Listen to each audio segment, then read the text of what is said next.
Navbatdagi savolimiz bir necha yillardan beri attestatsiya jarayonlarida ham ko'plab kelgan savollar. Bu so'z birikmasi.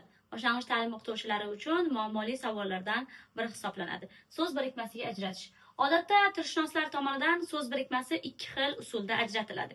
Birinchisi kesimni topib olinadi va kesimdan boshqa gap bo'laklariga so'roq berish orqali, ega va kesimni topib, ega va kesimdan so'roq berish orqali egaga hamda kesimga tobelangan bo'laklar orqali topiladi. Bu birinchi usul.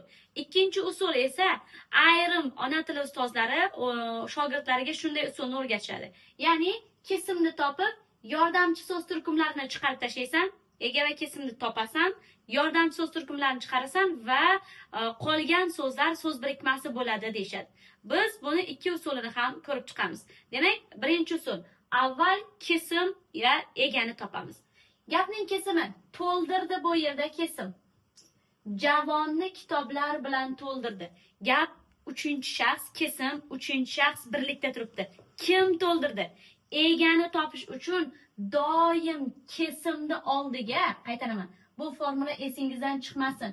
Kesim oldidan siz egani topish uchun kim yoki nima so'rog'ini bering. Ana shunda siz egani topa olasiz. Misol uchun kesim to'ldirdimi? Uni oldidan kim to'ldirdi? Yoki nima to'ldirdi degan savolni bering. Bu yerda ega yashirin. Mana bu yerda u tushib qolgan. U to'ldirdi. Ana shuning uchun, demak bu yerda u to'ldirdi, ega kesim. Nima bilan to'ldirdi? Kitoblar bilan to'ldirdi. To'ldiruvchi. Nima bilan? To'ldiruvchi. Keyingisi nimani to'ldirdi? Javonni to'ldirdi. Bu ham to'ldiruvchi.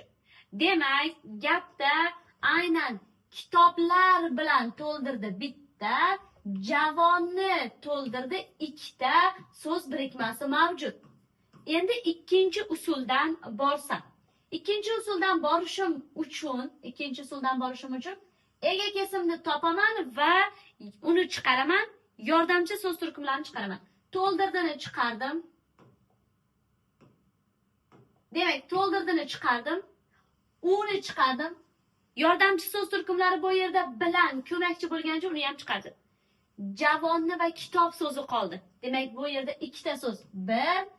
Ikkita so'z qolganligi uchun, demak, bunda ham to'g'ri chiqyapti. Ikkita so'z birikmasi. Lekin degan joyi bor.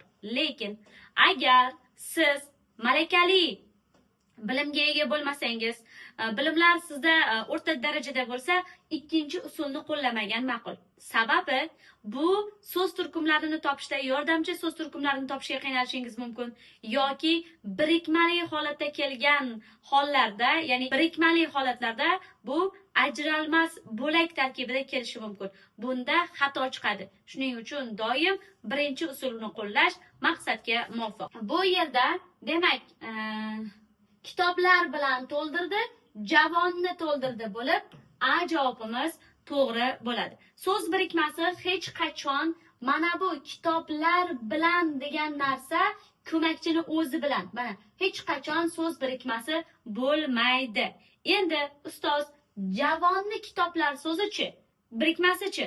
So'z birikmasi bo'lishi uchun nafaqat grammatik jihatdan, balki gapdagi mazmun jihatdan ham to'g'ri kelish kerak. Javonni kitoblar bu mazmunan to'g'ri kelmaganligi uchun biz uni ola olmaymiz.